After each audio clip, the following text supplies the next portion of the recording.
Well, President Ruto's State of the Nation address has been what we've been talking and just sharing stories with you from State House and what you Kenyans have been saying. I will be reading some of your comments at the end of the bulletin, but we do want to go a bit further and analyze his speech. And in studio, I have David ALULU, who is an economic analyst. So good to have you here with us.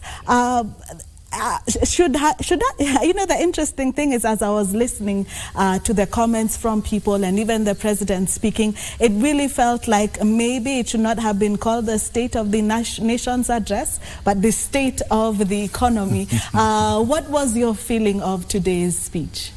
Thank you, Cynthia.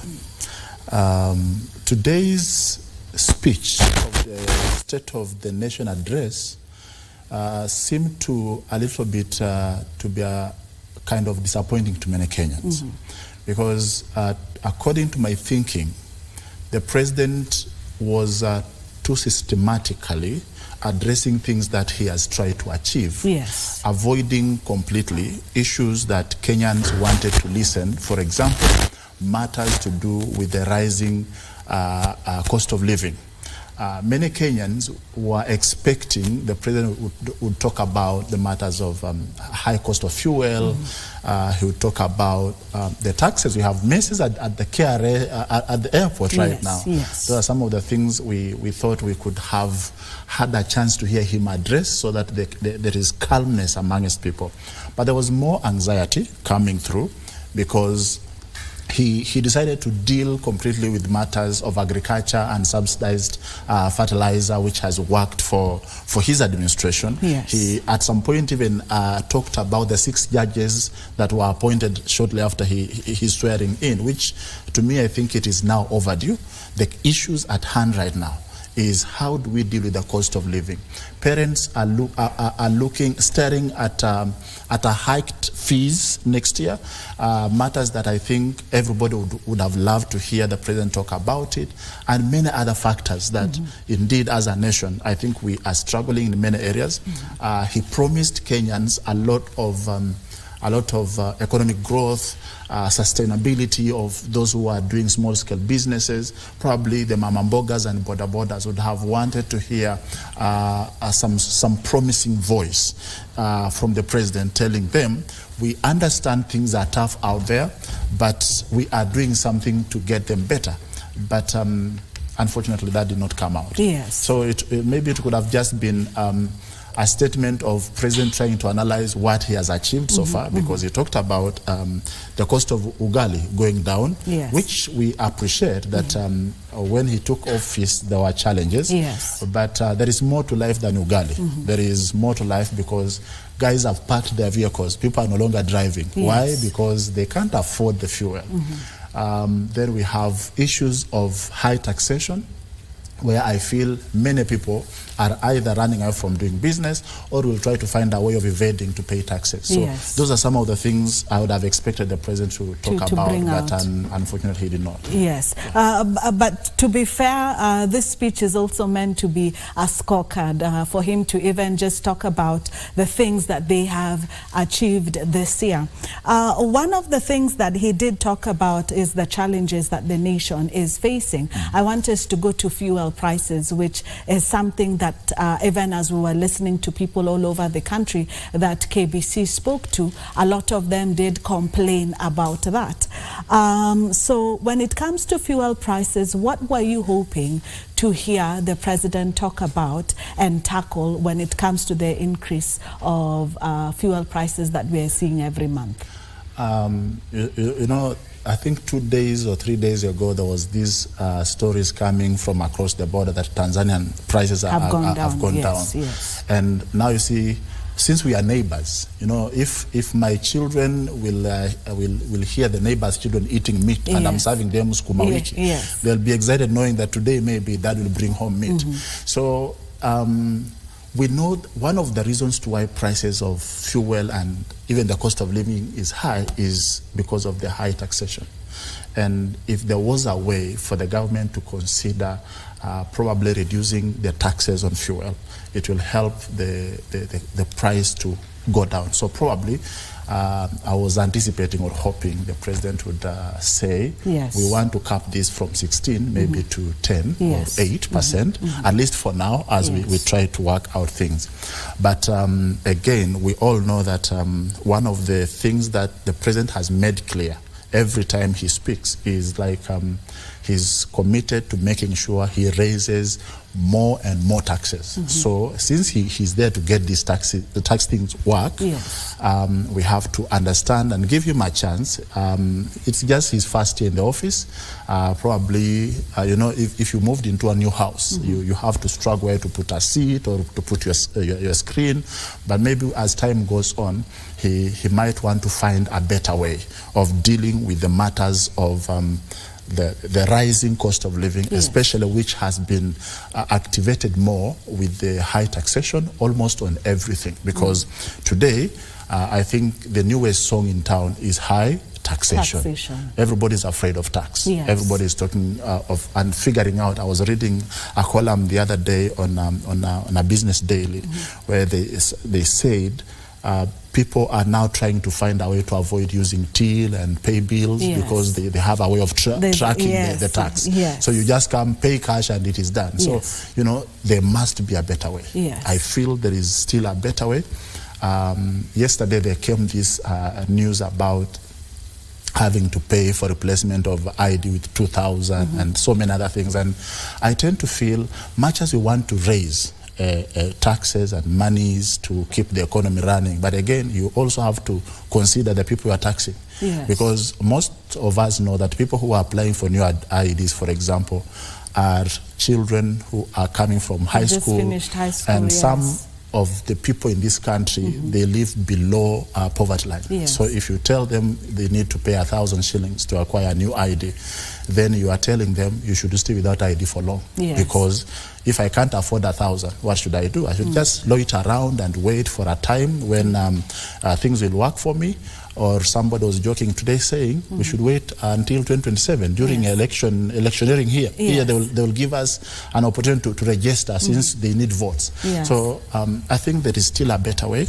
I know some of us are not qualified to advise the president, but those around him probably might want to talk to him and help but us. You are an economic analyst, and we have to look at both sides of the coin. The president and his government have been saying the reason is because of the debts that we have. We did even hear during his speech, he did talk about debt and the seriousness, and it gets worse as the shilling is getting weaker. And so then what other avenues do they have? Should they perhaps go the Ghana way and not pay those debts, or should they find a way to pay those debts, like he mentioned, even by the end of this year? Or should they find another way to find those to pay those debts without high taxation? I think one of the things that stood out in President's speech today was paying of debts. One, he spoke about the debts of sugarcane farmers in sugar industry, and they said they intend to waive the debt of about 170 billion. That is huge. That is massive. And if that works, because he actually went ahead to promise that before Christmas, farmers will be smiling. They'll have money in their pockets. So that is one way of maybe saving the ordinary Mwananchi, especially those who supplied sugarcane and have never been paid so many years down the line. Maybe it is about time. They say in Swahili, dawa ya deni ni kulipa. Going the Ghana way would put Kenya in a mess. It would make us look like fools. So I love the commitment from the president that we are going to honor our debt obligations. We are going to pay this debt. Actually, he said we shall pay. Yes. So this is a guarantee that it will be paid. And, you know, by paying the debt, it puts us in a better place globally. Yes. Because guys like IMF will look at Kenya and say, even in their difficult moments, they honored the obligation and they paid the due debt of Eurobond and many other obligations that we have. So I think on this one, President was spot on. Yes. And if it goes that direction, then as a country, and those who are in business and those who understand the economics will tell you that this is the right direction. So you don't avoid your debts or obligations when you're in trouble. Actually, you should find a better way of reaching out to your creditors and tell them, I thought I would pay today, but due to this and that, I might not be able to pay. Give me a few more days to sort this out. But by not honoring, then you are rubbishing your status, and then your listings goes down. If there is the CRB in the international markets, then our CRB will go down. But by paying, our credit scores goes high, and that places us, because much as we don't want to talk about loans and credits, countries that are growing like Kenya will not avoid getting credits to boost the development, growth, and infrastructure development, and all these things that happen around here. The high level of financing is facilitated by international credits. So by paying, we are placing Kenya at the right place. So I think it's the right thing to do. Yes, but how? The how is the issue, because that is why we're seeing taxation and just people complaining. But on the other side, the president says that, you know, those loans have to be paid. There has to be debt recovery. So in your view, is the president between, you know, a rock and a hard place? Correct. Yeah. We've had, especially the deputy president, reminding us that they found this country in a bad place. So you see, if you are going to inherit a property that has a problem, it is up to you to decide if you want to service it and improve it or throw it away. We can't throw Kenya away. It is ours. We found it in a mess. It must be fixed. I was just talking with a friend, someone, I said, if there is one person I feel sorry for, he's our president. Because he found himself in a situation where by all means he must fix this, or else it will go down with him. People will not remember who brought us into a mess. People will remember a person who came when we are in a mess and messed up things completely.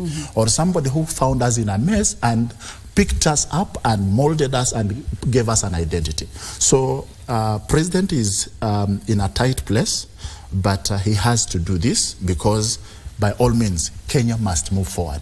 Kenya must look like it is working, not to go complaining and crying and doing this and that. During his missions abroad, and actually on his international platforms, the president has made it clear that he wants better relationship with the rest of the countries. And one of the areas I think the president would want to honor is our credit history. How did he handle credits? How did he handle these messes that he found in place? Did he fix them or did he avoid them? We don't want a leader who runs away from problems. We want a leader who fixes them. And I think he has shown a good will. He has indicated to us that he's able, he's capable, he's willing, and I think we need to give him support and see how we go about this. Yes. The other thing that the president did talk about, and it seems like it is one of his biggest agendas, is security, and even just talking about ensuring that there is going to be stability in Sudan. We have seen even in parliament and even politicians complaining that why should we send our police to Haiti? But he has been talking about security and that we have to secure Africa. Is this agenda more to do with, in your view, more to do with Kenya, or a bigger political agenda to do with him being seen as the face of Africa and securing Africa?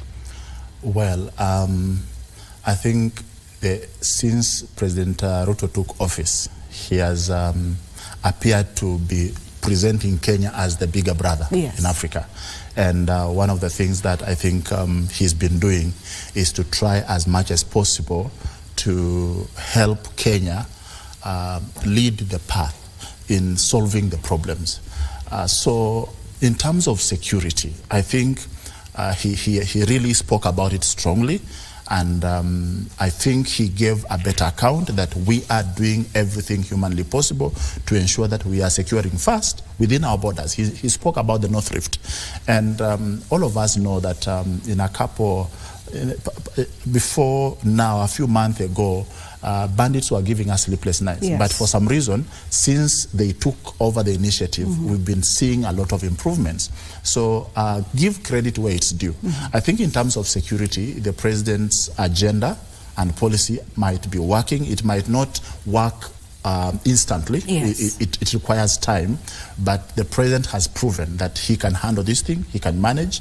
And so by fixing it at home, then it gives you a better platform to even speak about it on the global platforms. But if the security is failing at home, then it becomes a challenge to try and speak about it abroad. So the policy in matters security, his agenda and his desire to see Kenya safe and Africa secured, because he has spoken more about a secure Africa, a more democratic Africa, a more Africa that respects human rights and all those manner of things, then I think he's presenting a voice that says, listen, we as Kenya, we have to lead as an example. And by so doing, we have to fix the mess at home. So whether or not we shall find ourselves in Haiti, I think fixing home is more crucial and very important. Yes. And credit to the president and his security docket, I think they are doing a good job. Yes. And when it comes now to food security, he did talk about the reduction of fertilizer prices. He did talk about also the bonus, tea bonus, improved tea bonus to the farmers. What is your scorecard for the Kenya Kwanza administration when it comes to agriculture and food security? Actually, I think that the president dwelt so much on that because, to me, it is one of the biggest achievements for his administration. Food production, and of course, I have some issues with food security because, for starters, we haven't seen, he mentioned that the cereal boards will be taking about 4 million bags. Yes. We are yet to see that happen, and actually farmers are still confused, not too sure how much they would sell their maize to the cereals, the cereals and produce. But right from the day he took office and gave an initiative of subsidized fertilizer, I think that was a turnaround for the sector. And he even went ahead from 3,500, he has gone down to 2,500. And farmers, I have interacted with most of them, have gotten their fertilizer, and it has really worked. Kenya has sufficient food today. Yes. Now, if we shall be able, whether or not we shall be able to maintain that, it's a question that might require another day to answer, because for us to be food secure, the current harvest we are having, the good bumper harvest we've had, should be secured. And the government need now to invest more into this and help save the farmers from the brokers who are maneuvering around and trying to mess things around and take maize from the farmers with a very poor prices. So if government can intervene, since it intervened with the fertilizer situation, if now the government can intervene with the offtake of this food and produce that farmers have harvested, then I am sure we shall be headed the right way. So scorecard, I think on matters food security, I would give Kenya Kwanza administration 7 out of 10. Yes. Yes. Matters security? Matters security, I'll give Kenya 6 out of 10. Yes. Because I think we're still struggling a few areas here and there. There is still a need for a better way of dealing with matters security. I think for a while now we have seen the security docket having some sort of discipline. Yes. There is sometimes you could see people go and talk in front of camera telling people, you know, we are coming for you, we have this very dangerous ammunition, we are coming to hit you. Yes. But then that has gone off. Now we are seeing some order, some discipline, yes. Some sort of maturity. Maybe the excitement has gone off and people are working, but there is a lot of challenges still we can see. So I would give it 6 out of 10. Yes. Yes. And those are high scores. Let me now go to matters inflation and cost of living. What is your... I can already see. Matters inflation, cost of living. Cynthia, I think we are doing really terribly bad. Yes. That I'll give it at 4. Yes. Because Kenyans expect more. Because we have a government in place. And when people keep on crying and groaning and complaining every now and then. Even the taste of good things disappear from them. So I think there is still more. There is still more the government can do. Number one, it is not fair to come up with new taxations and new charges you want to charge Kenyans, and they are complaining. Like I thank God I've seen on your bulletins the Court of Justice has suspended the implementation of these the IDs and all this. I wish somebody can sit down and resonate with Kenyans and say, we are already struggling to get the tax, the KRA thing work. Let's give it time. If it succeeds, then we move to the next level of taxation. But now you see, we are having a problem generating more taxation, but then the cost of living. People who are working haven't seen a tax increment. I saw the president talk about a working team that is led by Justice Maraga to review the terms of service of police. You know, our policemen and women, they are going through a hell of life because they get peanuts and you expect them to serve you more. So with the terms of service, I was talking to one officer the other day and he told me we were promised heaven only to be given 1,000 on our payslip. So 1,000, then they take all of it to go and pay tax. So I think there is still a way the government need to come up with a better policy in order to deal with the matter of inflation. First, can there be a way of improving the standard of living of the civil servants? And especially when you talk of the disciplined forces, the police, the KWS, the Kenya Forest, the Kenya prisons. These are the guys who we can call the backbone of our Kenyan security. And they need to be taken care of. But again, even as you say that, and it's true, your point is valid, again, that's an added cost on an already heavy laden government. It is an added cost, but now you see, the president brought an agenda of subsidized fertilizer so that we can have an improved food production, which has worked. There is still a way of subsidizing some other things. You can still reduce tax on some of the things and you'll still have more generation coming in, because at this rate, I'm very sure some few guys who are starting businesses and are struggling to meet their expectations and their bills, they'll close down the business. And so if they were to bring in 1 billion this year, that 1 billion is lost. So much as it might be another cost, but tell me something honestly. Go to places like Naivasha, go to Mombasa and see the number of government conferences and meetings that are taking place out of Nairobi.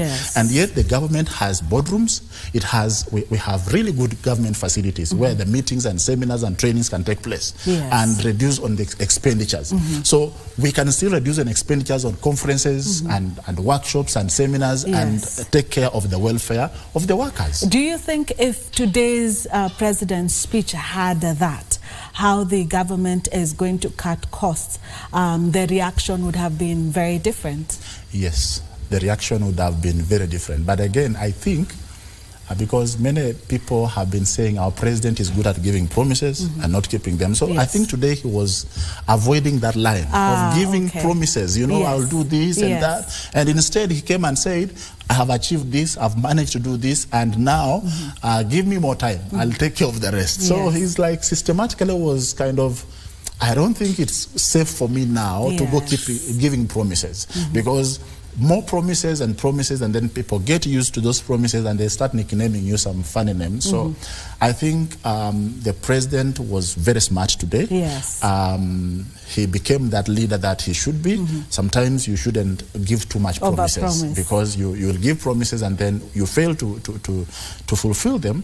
People start giving you other quotations that aren't good. Thank you so much, David ALULU, just giving us an analysis of the president's speech. As you said, scored highly, food security scored highly, and the security of the nation, and not so well when it comes to inflation and the cost of living. And remember, earlier we did also talk to you a little bit around the nation, finding out what you do think about the president's speech.